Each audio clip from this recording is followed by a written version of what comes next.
Since 2015, Jared Stillman has rocked Nashville sports. That team freaking stinks. And now he's back. The takes are hotter than ever. I mean, let's be honest, he just can't coach. Welcome to Stillman and Company. Stillman and Company on the 440 Sports Network on YouTube at Stillman and Co. Like and subscribe. Presented by Hiller Plumbing, Heating, Cooling, and Electrical. You know what the deal is around here. It's a Titans Monday here on the wonderful show again. Like and subscribe. And as I always tell people, tell all your friends about Stillman and Company. I hear you guys talking about what else is on and where else you may watch stuff. And I hear the people that are like, oh man, you know, the radio's not what it used to be. And again, that's their business, not mine. But I'm saying, tell your friends. Again, we're doing really, really well. I said the other day on the program, on the post-game live, that there may be a little something coming down the pipe as far as the Stillman and Company program is concerned. Or maybe the expansion of the Stillman and Company program may be concerned. And so, again, keep telling your friends, like and subscribe. And by the way, Michael says he is listening from Paris, France.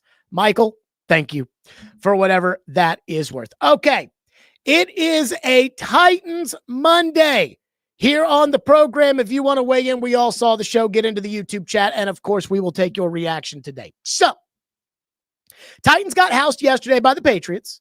Mike Vrabel came in here, and he A.J. Browned the Titans. And we know, everybody thinks Vrabel is the king of football and the Titans are a total joke. And the second part of that is absolutely unequivocally true. But I want to start with what I consider to be the worst part of the football game yesterday for the Titans. And the worst part as a Titan fan that hurts me the most. It did not hurt me the most to watch Mike Vrabel come in here to put a foot up the Titans' ass. It didn't hurt me. And I was somebody who wanted the Titans to fire Vrabel when the Titans fired Vrabel, and I stand by that.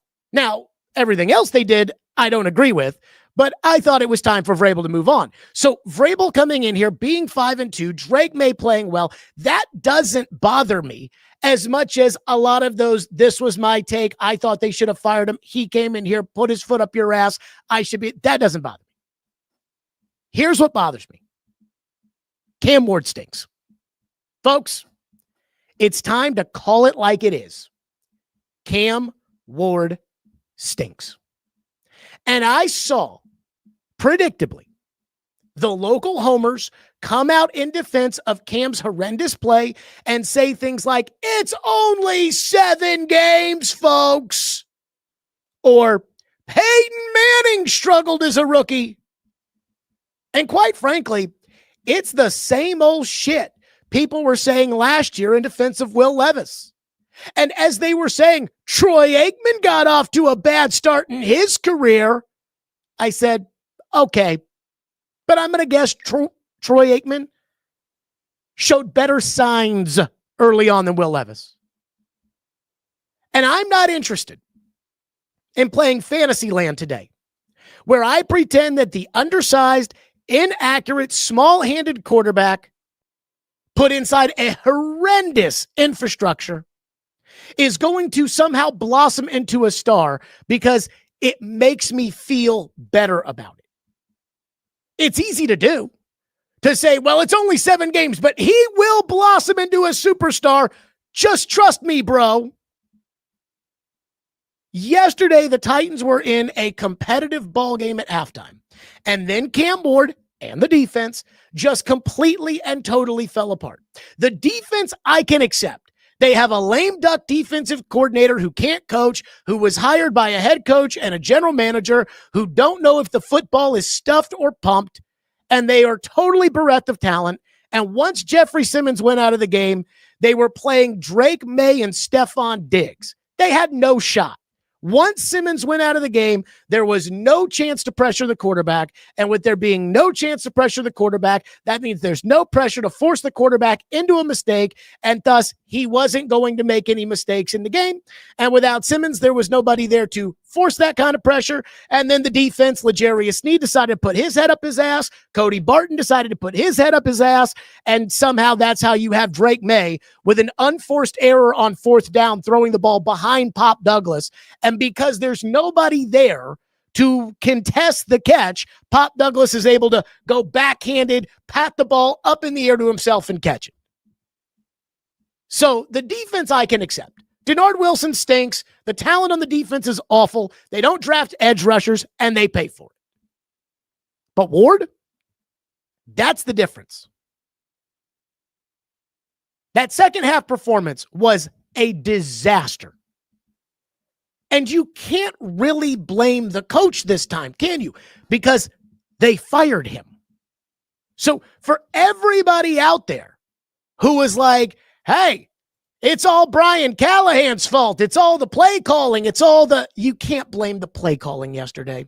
You can't blame Brian Callahan yesterday. The truth is, when it comes to Cam Ward, he's just not that good. Cam Ward's QBR right now is 24.9, which is basically the same as Will Levis's QBR last year of 25.2. And I got to believe Cam Ward's got a better group around him with an offensive line that has high picks and a bunch of money on it than Will Levis had last year. So that QBR of 24.9, that is atrocious. And yes, I know it isn't all Cam's fault. Because when I say things like Cam stinks, or Cam's going to be a bust, or this isn't going to work, people get mad and they think it's a personal attack on Cam. The reality is all these quarterbacks get drafted into the NFL, and a lot of these teams ruin these quarterbacks and set them up to fail. So when it comes to Cam and the team, and again, it's not like they're separate. This is all together, all in one space. So I know it's not all Cam's fault, but I'm going to lay out for you today why this Cam Ward experiment is destined to fail. And I hope you will listen to my points instead of just getting in your feels and saying, you're a hater, it's only been 7 games. I give Buck credit over at 104.5 because Buck's actually kind of calling it like it is, though Buck was very much on the other side for about 90% of this. But Buck is starting to call it like it is, and all of his 104.5 Homer cohorts, they can't take it. They're like, oh, come on, Buck! Come on, Buck! It's only been 7 games! Which I do think is hilarious. But again, I'm going to lay out the points. And I just hope that you listen to the points, and you may not agree with them. You may think after I say them that I'm wrong and crazy and off my rocker, whatever. But I just ask that you listen. Number one, as a prospect, just because Cam Ward was taken number 1 overall, everyone, including the Titans, had a different set of expectations as compared to what his talent actually said he was worth. When we think of number 1 overall pick, we think Elway, Burrow, Manning, Andrew Luck, Aikman. That once a generation quarterback who goes to a team and eventually becomes that dude. But not all number 1 picks are created equal. Most people in football circles never thought Cam Ward was that good of a prospect. I remember early on in the process, Mel Kiper Jr. said he had J.J. McCarthy from the year prior graded ahead of Cam Ward. There were evaluators. ESPN did a story at the Combine putting Ward and Shedeur Sanders as a prospect amongst all the other quarterbacks who had gone in the first round over the last 5 years, and they ranked Cam Ward 18th out of 21. Behind Trey Lance, behind Mac Jones, behind Justin Fields, behind Anthony Richardson, behind Zach Wilson, as prospects. So yes, Cam Ward went number 1 overall, just like Peyton Manning went number 1 overall. But he was much closer as a prospect coming out of college to Will Levis than he ever was to Joe Burrow or Trevor Lawrence. By comparison, the guy who played quarterback for the other team yesterday, Drake Maye, who went third in his own draft, was the 5th highest ranked prospect over the last 5 years, after Caleb Williams, Trevor Lawrence, Joe Burrow, and Jaden Daniels. So again, because he was taken number 1 overall, we automatically assume that his talent is equal to that of CJ Stroud's. And what happened was people in league circles were saying, no, it's more equal to JJ McCarthy. No, it's more equal to Bo Nix. So imagine taking Bo Nix, who has some talent. Imagine taking Bo Nix and sticking him on a terrible team with a terrible coach and saying, all right, go get him, buddy. You're going to be our Andrew Luck, because that's what's happened here. And Floyd used to always say, just because in free agency you give a number 4 wide receiver number 2 money does not make that guy a number 2 wide receiver. So just because you take a quarterback number 1 does not mean that he's like all the other number 1 prospects. He is not like Caleb Williams as a prospect. He is not like Trevor Lawrence as a prospect. He is not like Joe Burrow as a prospect. And everybody tried to tell you that at the beginning of the draft process. And until people got in their feels about Cam Ward, a lot of people agreed, because the sentiment was the quarterback class in 2025 was a bad quarterback draft class. So that's the first thing. The expectations for what a lot of people thought Cam Ward was, including the Titans, is not equal to what his actual talent dictates his ability to be. Number 2, way too much was made about the intangibles with Cam Ward. And not enough was made, in my opinion, of the tangibles. Cam Ward is 6'2". That is shorter than most good quarterbacks in the NFL. Cam Ward has a 9-inch hand size. The expectation is, for a franchise quarterback, that you are above 9.5 inches. Cam is not an accurate passer, and Cam has bad mechanics. And those were all available on the tape. But anytime that got brought up, it was, Jared, he's a dog. He's a winner. He had no offers and went to Incarnate Word. And he, again, getting too caught up in the intangibles.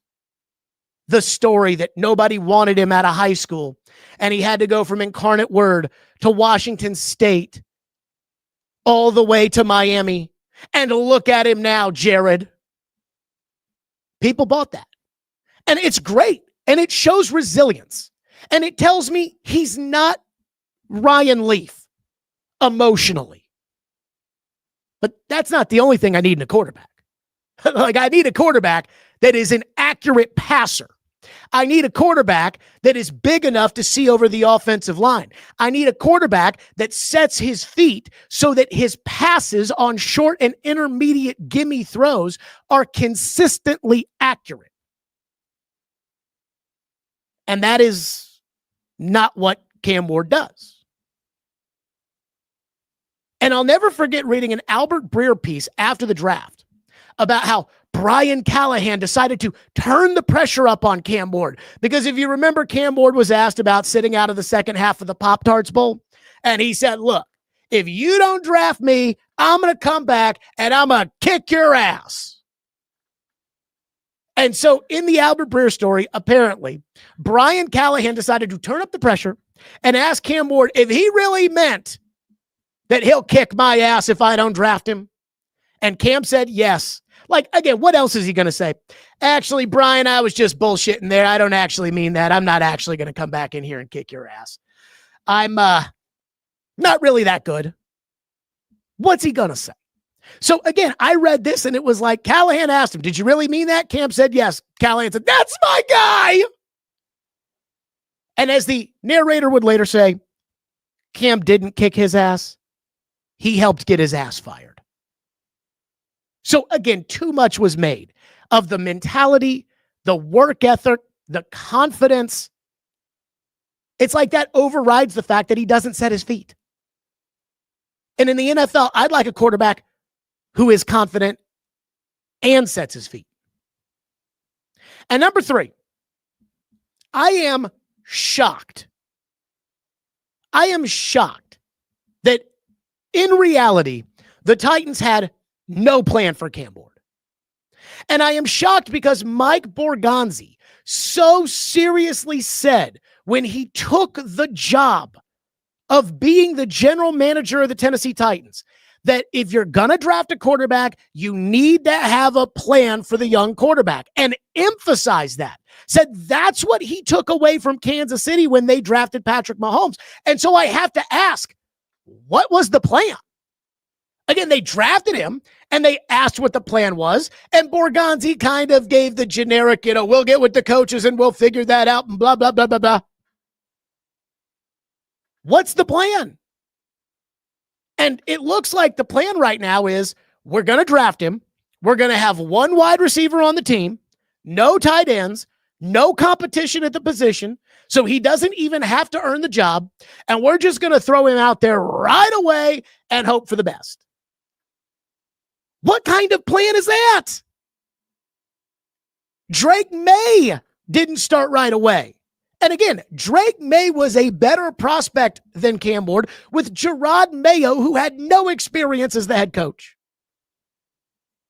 So if the Titans didn't have a plan then, what gives you any hope now that the toothpaste is out of the tube? And even if they had a pretend plan, I don't think it included firing the coach 7 games into the season. What makes you think all of a sudden they'll come up with a grand plan out of nowhere? And the truth is, deep down inside, you know the answer to that. They won't. So you can say whatever you want to make you feel better. I don't need to see more than 7 games. Knowing what I know about the Titans organization and knowing what I know Cam's issues are. We live in a society where Cam Ward shot up draft boards after 12 games. In college, where Cam did not play a single ranked team.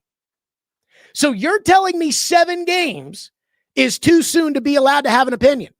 And I'm telling you, he was considered to be a day 3 pick, had 12 good games against no ranked teams, did not make it to the ACC championship game. And so those 12 games are good enough to convince me that he should be the number 1 overall pick. But these 7 games in the NFL against NFL competition is not enough to convince me that he's not going to be good enough. Clemson and SMU were the top teams in the ACC last year, and Miami did not play them. So again, if 12 games can take Cam from a day 3 pick to the number 1 pick, why can't I make my decision in 7 games when it is clear to me that he does not have the ability or the talent to overcome his physical limitations, and he certainly does not have an infrastructure around him to be successful? So I'm going to tell you right now, he's going to be a bust. And we can wait. Somebody today told me, you have to give him 2 years, Jared, which, by the way, whenever somebody tells me I have to give somebody X amount of time, all I have to do is point to the fact that the Titans fired a general manager who had won the division 2 years in a row in the middle of the season when they were 7-5 in first place. If there's any time you can't fire somebody, it's then. So you can do whatever you want. The Arizona Cardinals drafted Josh Rosen in the first round, and a year later got rid of him and drafted Kyler Murray. You can do whatever you want.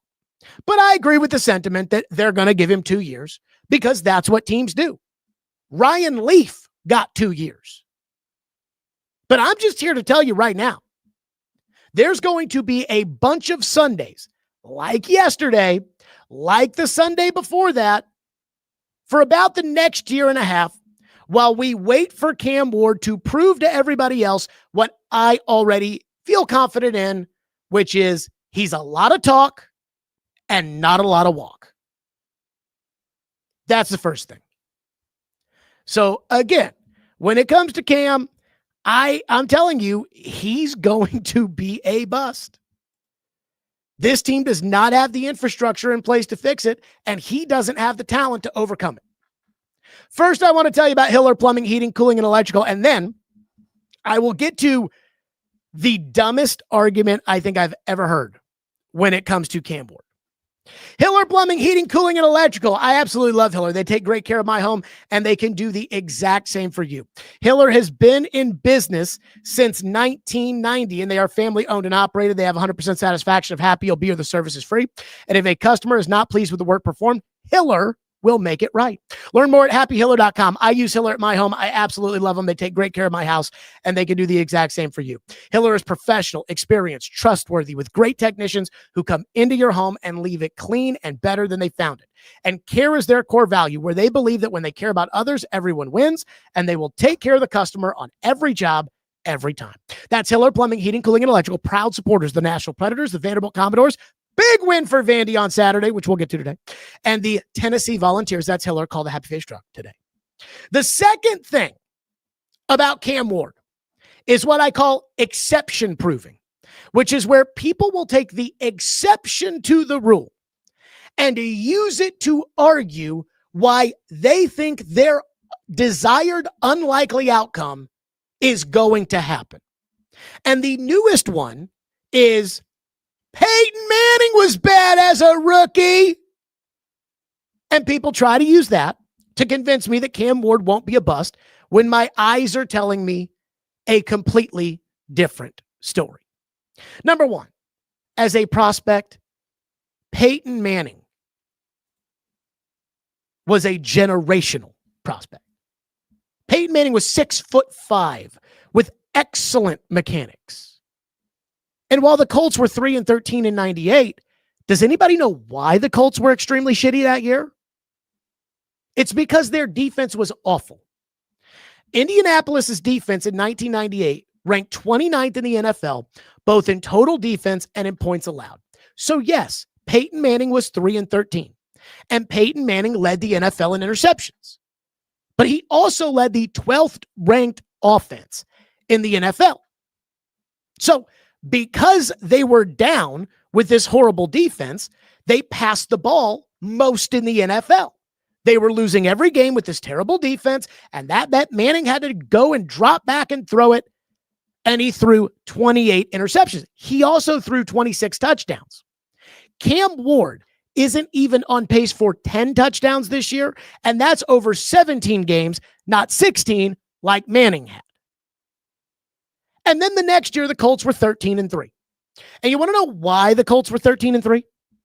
Because while they brought in Edger and James to lead the league in rushing and to take pressure off of Manning, they also got rid of some guy named Rusty Tillman, who was their defensive coordinator.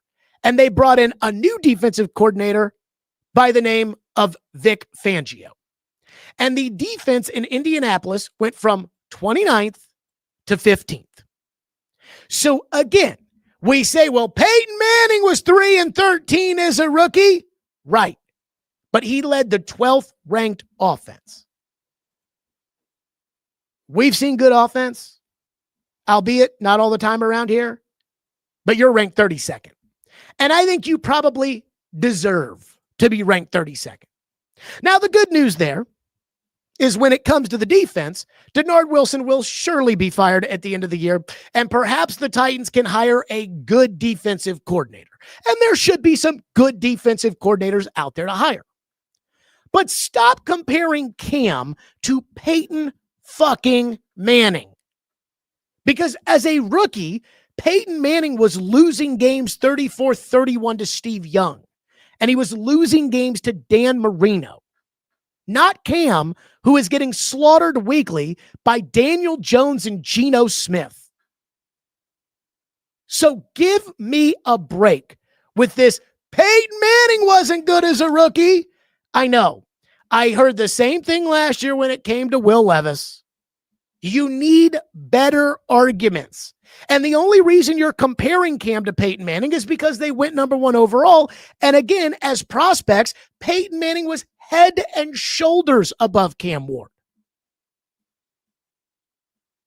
So I hear everybody out there, the big discourse out in Titanland is it's too early. It is too early to say that Cam Ward is going to be a bust.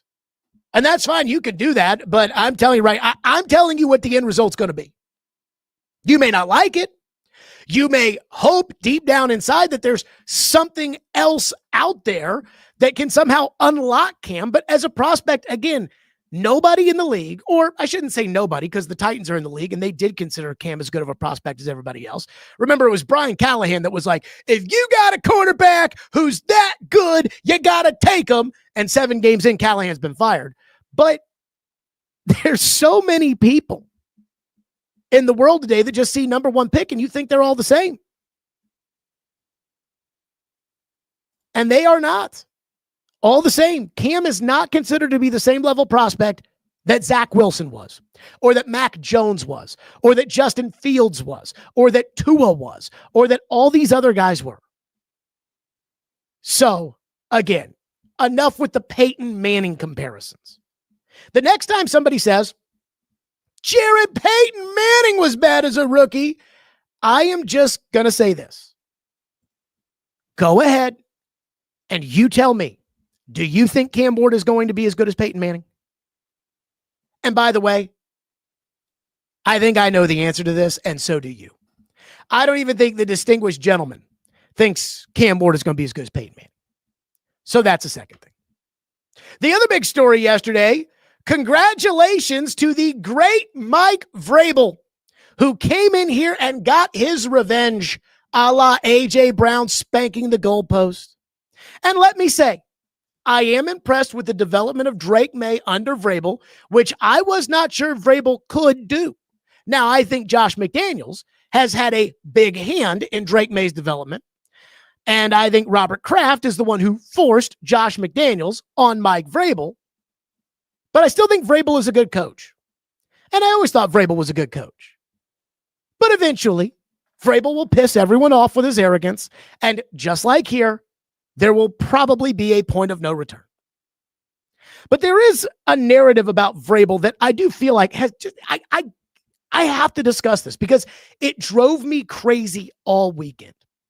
And it is the portion of this fan base that just believes, and the media that covers it and everybody else that just believes that Mike Vrabel was infallible as head coach of the Titans. And that it was all a bad owner and the Titans let Tom Landry walk out the door. And all I'll say is I lived through the 2023 season. I lived through the 7-game losing streak in 2022. At the end of 2023, there was no hope. And that was even with the great Mike Vrabel as the coach. His coaching staff hires were complete and total busts. He went out on a limb and did not hire outside of the organization by adding Tim Kelly as the offensive coordinator. He did not replace offensive line coach Keith Carter with an inspiring choice to replace him. Instead, it was Jason Hodeling, the third offensive line assistant who had no NFL experience and now became the offensive line coach. And the collaborative offseason included Andre Dillard, Aaron Brewer, Arden Key, Daniel Brunskill, and a guard with the 11th overall pick. The Titans went into the eve of training camp with Treylon Burks as the only wide receiver on the roster. NWI was a starter before they signed DeAndre Hopkins. And he had already missed and burned up credibility by hiring Todd Downing and retaining him after the 2021 season. At the end of 2023, the Titans had reached a point where there really wasn't much of a question. There was a rebuild that was coming with Will Levis at quarterback. And there was no way, given the amount of power Mike Vrabel had been given, that he was going to build this team. And I don't understand how we were supposed to believe that Mike Vrabel was going to know how to build a team when he had never worked a day in personnel in his life. He had never been a scout. He had never been a director of college scouting. He had never worked in pro personnel. He had never done any of that. And at the end of the day, regardless of what you would have wanted in a quote-unquote general manager, if you really wanted Vrabel, you would have had to let Vrabel have a hand-picked general manager who answered to him. And I don't know how Mike Vrabel would have been qualified for that. And I'm going to tell you, I don't think that Mike Vrabel would have been good enough in that role, given the hand that he was dealt with Aaron Brewer and with Andre Dillard and with no edge rushers and with his buddies on the coaching staff. I'm not sure Vrabel would have been able to handle that and rebuild the team. In fact, I'm certain he wouldn't have been. He probably would have extended Aaron Brewer. So again, the narrative is that the great Mike Vrabel can do no wrong. And right now, Vrabel's 5-2, and you are what your record says you are. But that doesn't mean that at the end of 2023, Mike Vrabel himself hadn't taken swings and misses. But for some reason, we just don't believe in that. We just forget all of that. John Robinson, bad. Vrabel, good. Mike Mularkey, bad. Vrabel, good. Owner, bad. Vrabel, good. And I have to ask, how does Vrabel escape blame for what happened around here? And I'll say this, I think that in New England, they did a great job of really, A, getting lucky, but B, setting Vrabel up for success. Bill Belichick left him the Christmas present of Drake Maye at quarterback. Robert Kraft forced Josh McDaniels in as the offensive coordinator, which is similar to John Robinson pairing Vrabel with Matt LaFleur when he first got here. Because, again, Kraft stepping in and putting McDaniels in as the offensive coordinator is the one thing that is keeping Todd Downing from being the offensive coordinator for Drake Maye. And maybe it works, but it wasn't going to work here. And by the end of 2023, to me, that was abundantly clear. And the truth is that the issues that needed to get fixed before 2023, before the collaboration, before Rand Carthon got brought in. I think that Vrabel and Robinson, for whomever deserves the credit, had a good thing going. But with an absentee owner who doesn't do any holding accountable until it's time to just fire someone, they needed her to manage that situation and not just turn it over to Vrabel because he's the great Mike Vrabel, who, again, was not qualified. And I still have my concerns with Vrabel in New England. For example, I watched yesterday, I haven't watched a lot of Patriots, Will Campbell, their left tackle. That guy looks like a guard. And I know they picked him fourth. They play the Browns this weekend. I want to see him go up against Myles Garrett because I don't think he can block that kind of guy. Now, good news for them yesterday, the Titans don't have anybody remotely close to Myles Garrett. But I think he's a guard, not a tackle. We'll see. But the truth is this. The machismo of Mike Vrabel is what people love and what people believe in. He is the alpha male. He's a bros coach.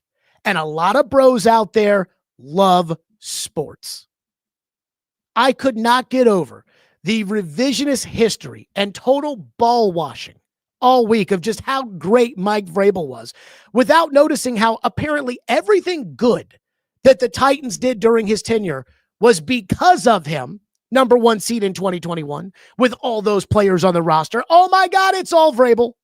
And the bad 7 straight losses in 2022, 6-11 in 2023, missing the playoffs in 2018, home playoff losses in 2020 and 2021 was all because of everybody else.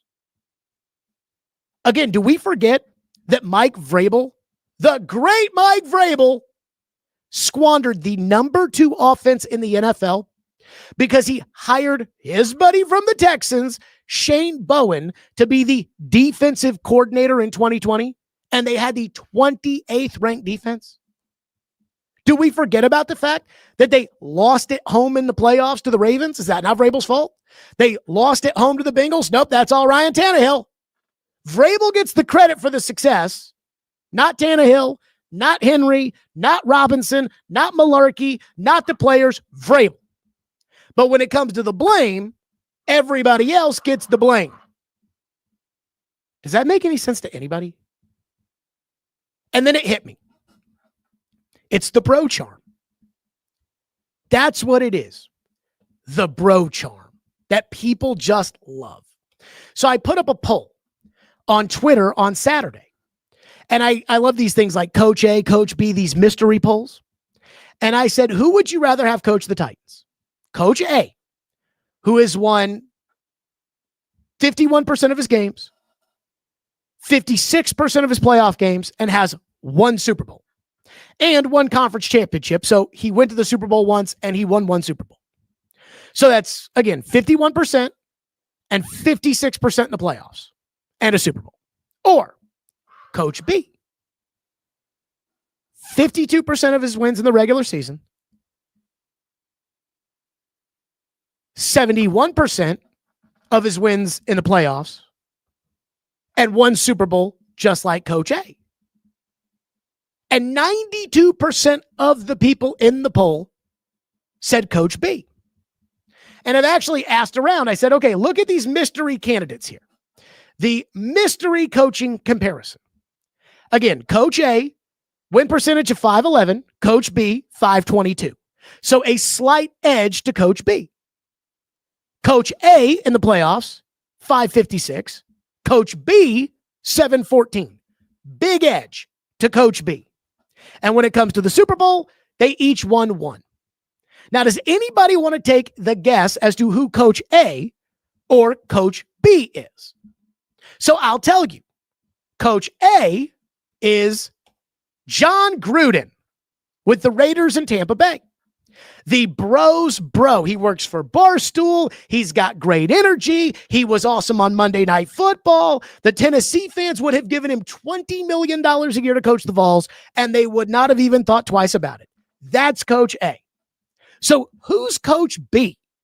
Who is this mystery coach that is just so much better than John Gruden, or at least equal to John Gruden, but has a much better record in the playoffs? And I'm looking at the comment section right now here on the program, and I don't see nobody has gotten it right. A lot of people think it's Mike McCarthy. Coach B is Gary Kubiak. Can I ask why the bro community is not clamoring for Gary Kubiak to be the next coach of the Titans? But they love John Gruden. And to me, it's that machismo. It's that bro charm. It's that, and nobody has it as well as Mike Vrabel does. He owns that. And that's what I've realized. Vrabel's alpha male personality, which I'm not going to sit here and tell you is not important, because I do think that it's important to have a strong leader of a football team. But Vrabel's alpha male personality overshadows the bad things that he's done, his sins as a head coach. Vrabel is not infallible. Vrabel made bad coaching hires when he was the coach of the Titans. Vrabel fell in love with some really shit-ass players. I saw one of them yesterday in Jack Gibbons on the field for the Patriots. You want Jack Gibbons back? Aaron Brewer, Vrabel fell in love with. Cody Hollister, Vrabel fell in love with. Again, his just undying love for Todd Downing and Tim Kelly and Jason Hodling. And look, Todd Downing was out there taking a walk before the game with Nick Holtz.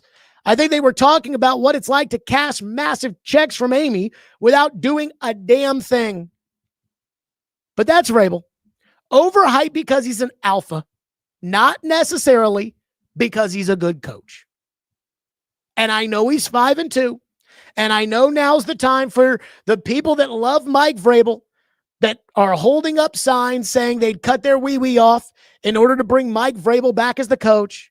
And look, Amy is off her rocker, and I'm not excusing Amy for any of this, really. but I am over the Vrabel ball washing. Again, it's because he's a bro.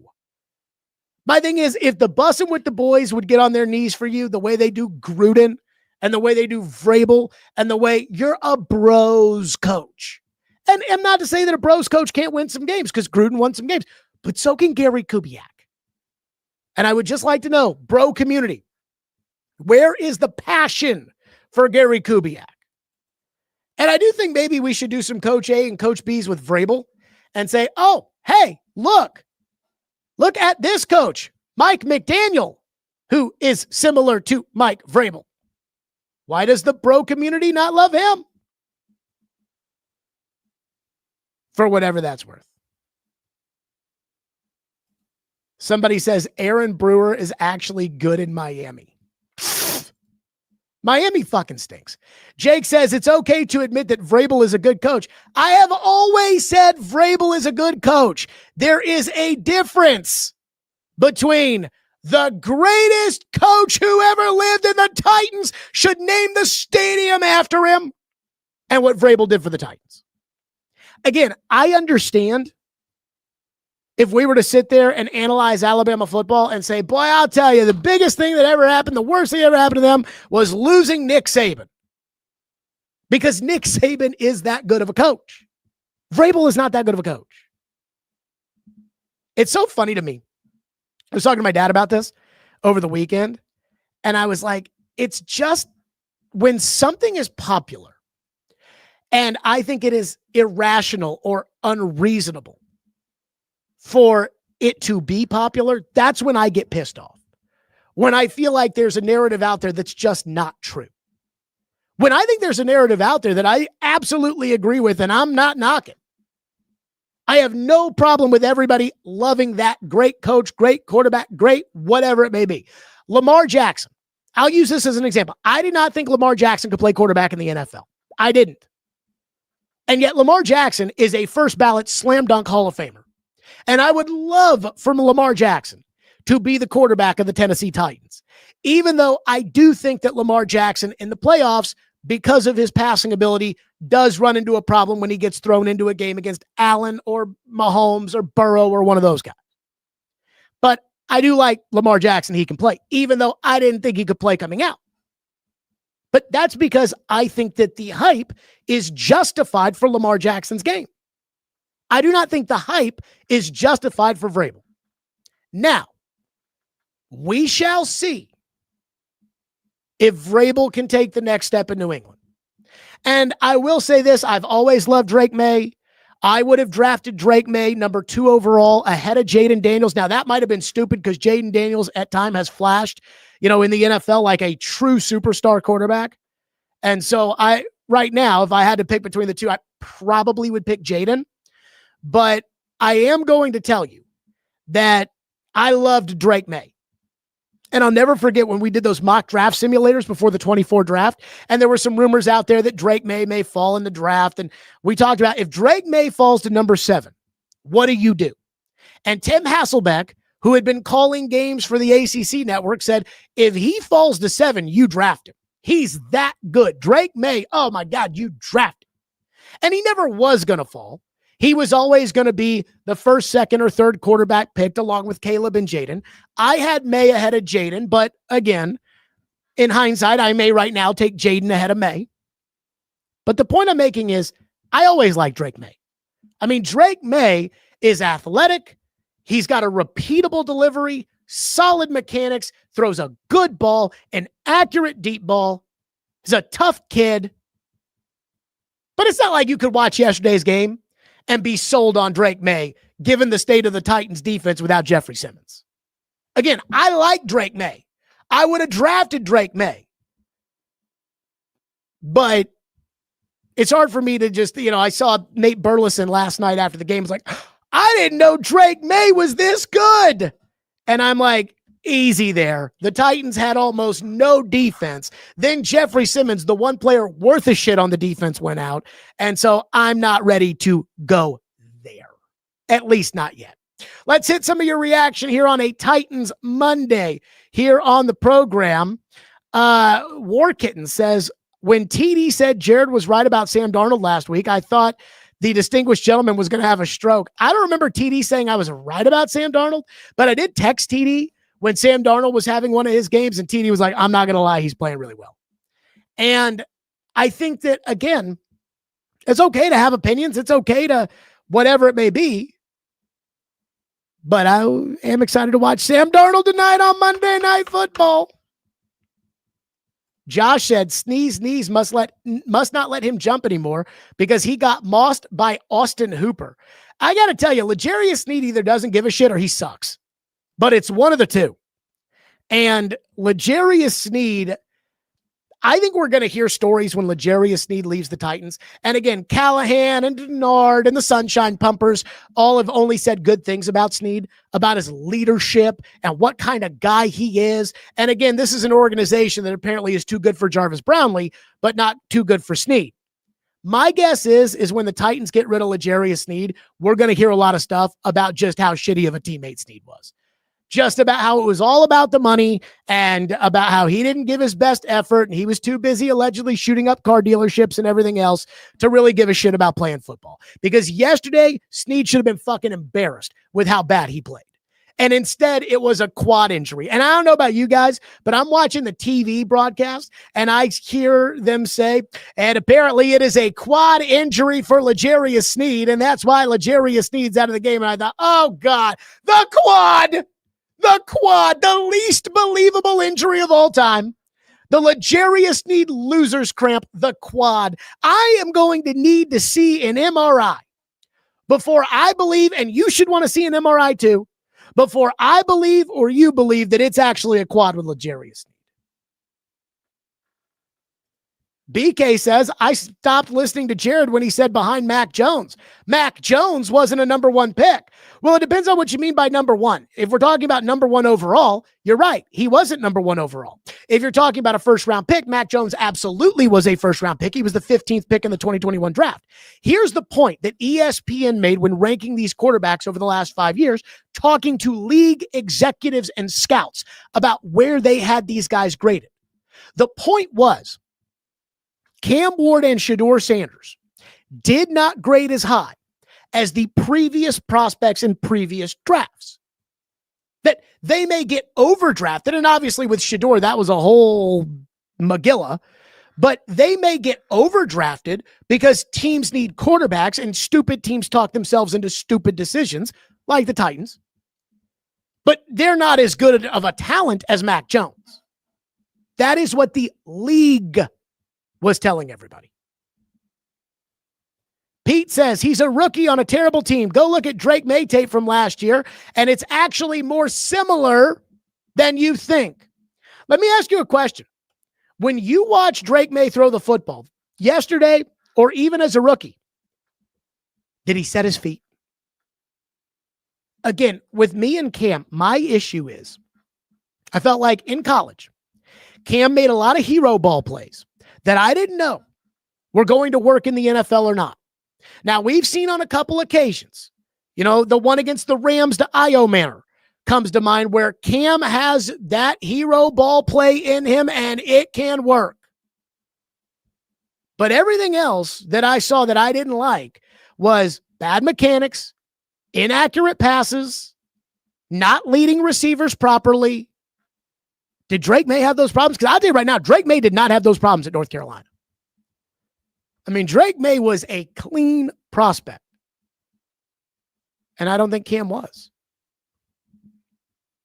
One person says, what are the odds that Amy Adams Strunk and ownership directed the Titans to draft Cam Ward? At the end of the day, the owner ultimately makes every major decision for a football team. Or is at least part of making every major decision for a football team. And that's why I've prefaced a lot of my opinions with, if I owned the team, this is what I would have done. Because if I own the team, when it comes to, do we need to rebuild? Do we want to go with Tannehill another year? That generally comes to the owner. And if you want more money to sign another quarterback, again, those big decisions, those have to go through to the owner. I don't know who wanted Cam Ward. When it comes to who picked Cam Ward, and this is why the Titans do everything by a committee. because they don't want anybody to get the blame and they want it to be as opaque as possible. I don't know if it was Mike Borgonzi that wanted Cam Ward. I don't know if it was Chad Brinker that wanted Cam Ward. I don't know if it was ownership that wouldn't be willing to pay Sam Darnold, so they went with Cam Ward. I don't know if it was Brian Callahan who was begging everybody who would listen, give me Cam Ward and I will show you and I will take him to the promised land. That I don't know. So all I know is that they picked him. They passed on the Giants trade, allegedly, and Cam Ward is not going to work out.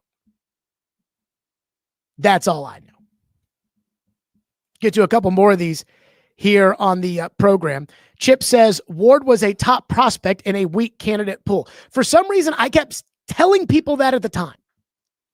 And it was like, oh no, Jared, but we have to have a quarterback. It doesn't matter if he's the worst of if he's the best of a bad group. And I kept saying, don't compare him to the rest of the class. Compare him to the quarterbacks that he's going to play on Sunday. It doesn't matter that he's better than Shedeur Sanders. It matters whether or not he's better than Drake Maye. That's what matters. Zane says, Jared, do you remember how bad Josh Allen was his first 2 years? He was atrocious. It's not always the QBs coming out like CJ Stroud and Jaden Daniels. Give it time. Again, do you think that he's going to change his mechanics throwing the football? If 7 games is not enough to judge Cam Ward, 7 NFL games, then how were 12 ACC games without playing a single ranked opponent enough to change the opinion of Cam from a day 3 pick to a number 1 overall pick? You can't have it both ways. Again, these guys fly up and down draft boards based upon running in a t-shirt and shorts. And you can talk about how that's so stupid, but that's reality. So if you're telling me I have to believe that Cam Ward's going to turn it around and I can't just look at 7 games, I have to ask, why am I looking at 12 games for Cam Ward to turn it around from a day 3 pick in the draft to the number 1 overall pick? And not only was it 12 games, but it was 12 games in which they didn't play a ranked team. They did not play the 2 best teams in the ACC last year, Clemson or SMU. And they still didn't make it to the playoff. And they still didn't make it to the ACC championship game. Clemson last year played Florida, Florida A&M, Ball State, South Florida, Virginia Tech, California, Louisville, Florida State, Duke, Georgia Tech, Wake Forest, and Syracuse. They played a ranked team in the bowl game in which Cam checked out at halftime. So if 12 college games are enough to move you from a day 3 pick to the number 1 overall pick, how can 7 NFL games not be enough, especially when you know what I know about this Titans organization? How can 7 games not be enough to be able to render a verdict about whether or not you should have picked him? So don't give me that bullshit when it's, well, Jared, it's only 7 games. You were the ones that told me that these meetings where Cam wowed them was so important. And I'm like, I think the fact that he points his feet sideways when he throws the ball is a problem. Also, Drake Maye, does he have a feel? I mean, again, it's hard for me to get too excited about Drake Maye. He played the Titans defense without Jeffrey Simmons, but boy, does he have a feel about when to run. And the moron Titan coaches having Cody Barton spy Drake Maye so that Drake Maye could run past Cody Barton every time. Amazing. Just amazing how incompetent this coaching staff is. I heard Mike McCoy's post-game press conference yesterday, and I heard Mike McCoy, or not his post-game press conference, his press conference today, and he was asked about why he wasn't more aggressive before the end of the half, and he talked about the wind. He's like, well, you know, the wind, it was blowing in a little bit, and I was like, did Brian Callahan hire a single competent person onto his coaching staff? Okay. Again, Titans Monday is usually reserved for the Titans, but we got to talk about Vandy. How about them Commodores? Vanderbilt on Saturday. They get a segment on Titans Monday because Vanderbilt kicked LSU's ass on Saturday. And that's what it was. I was talking to Caroline after the game, and she was just outright depressed because LSU got their ass beat. And I said, the thing that's crazy is, yes, it was a 7-point game. And yes, it was competitive. And yes, Diego Pavia had to make about 5 wow plays in the game. But there was nothing about Saturday's outcome that felt fluky. It's almost like, hey, Vanderbilt's going to make some mistakes, but Vanderbilt's going to make some good plays. LSU's going to make some mistakes, but LSU's going to make some good plays. But there wasn't really anything in that game for me that was, oh man, Vanderbilt got lucky and the ball really bounced their way. No, they were beaten by a better team. Vanderbilt is a better team than LSU, and Vegas got it right. And it is crazy to me that Vanderbilt is number 10 in the AP poll. And when it really hit me, and I have a hard time with a lot of these, it's been since 1990, the last time Vandy beat LSU, and some of the things that they kept bringing up on the TV broadcast, because the rules are just so different than they used to be. Vanderbilt can now pay players, and they can pay players more than Florida State and Clemson can pay players. So it's just different. Somebody said, Clark Lee's done a better job than James Franklin. Right. And I can't stand James Franklin, and I love Clark Lee, but the rules, we have to admit, the rules are different than they used to be. It's a different sport. But the one thing I could not get over was the fact that Vanderbilt has not been 6-1 since 1950. I watched the game on Saturday with my dad and my son. My dad was born in 1951. My son was born in 2024. And I'm sitting there and I'm seeing that graphic on the screen that kept saying Vanderbilt 6-1 for the first time since 1950. And I'm thinking, my dad wasn't even alive the last time Vanderbilt was 6-1. Again, the rules are different. It is a far different sport than it ever was before. And a lot of people need to recognize that. It's not the end-all be-all that you can pay players, but it is important. And Vandy has taken advantage of that to be competitive. But it's exciting, and it's a fun team to watch, and it's a fun team to root for. And then there's this, kind of the fallout of the Vandy LSU game. I think we all know, based off of last year, 10 wins gets you into the college football playoff. So an SEC team can lose twice and still feel very comfortable about making it into the college football playoff.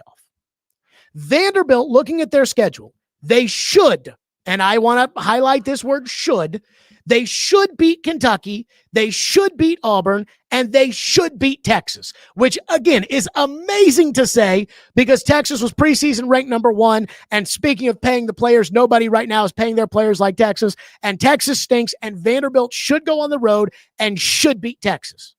If they win those 3 games, that's 9. They're 6-1 right now. Kentucky, Auburn, Texas. That's 9.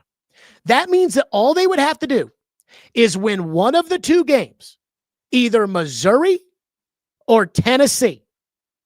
And I have to say, I thought all year that Vanderbilt would not beat UT at UT.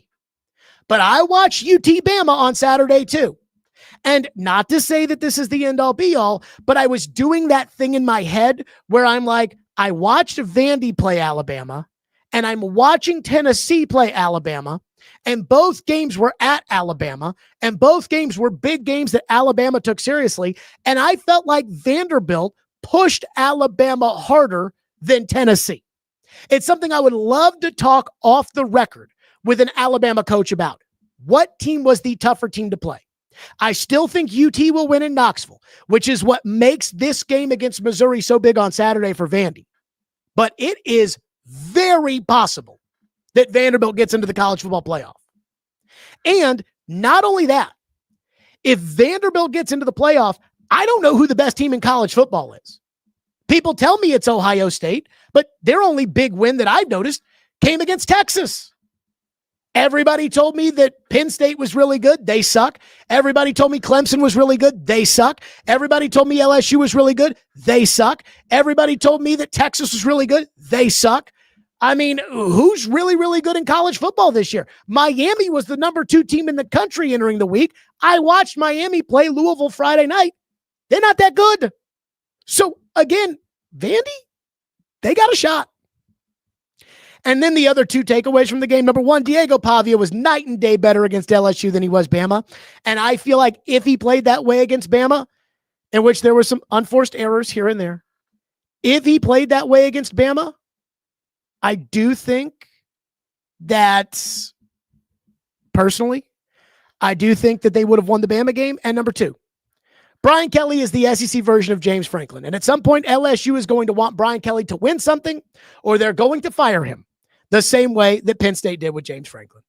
Okay, that's it for us today. Like and subscribe, everybody. We will see you all tomorrow at 2 o'clock right here on the program. Like and subscribe on YouTube at Stillman and Company, wherever you get your podcast. 440 Sports, presented by Hiller Plumbing, Heating, Cooling, and Electrical. Stillman and Company. We'll see everybody tomorrow right here on the program at 2 o'clock. Be well.